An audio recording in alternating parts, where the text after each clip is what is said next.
మాసం శుభకర మాసం మనసారా వినరండి.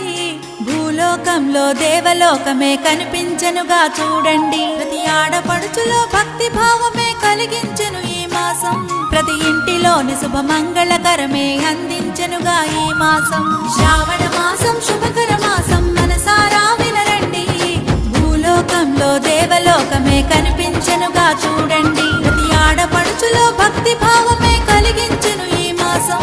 ప్రతి ఇంటిలోని శుభ మంగళకరమే అందించెనుగా ఈ మాసం. శ్రావణ మాసం ఇది వ్రతముల మాసం. సంతాన సౌభాగ్యాలను కలిగించే మాసం. శ్రావణ మాసం ఇది శుభముల మాసం.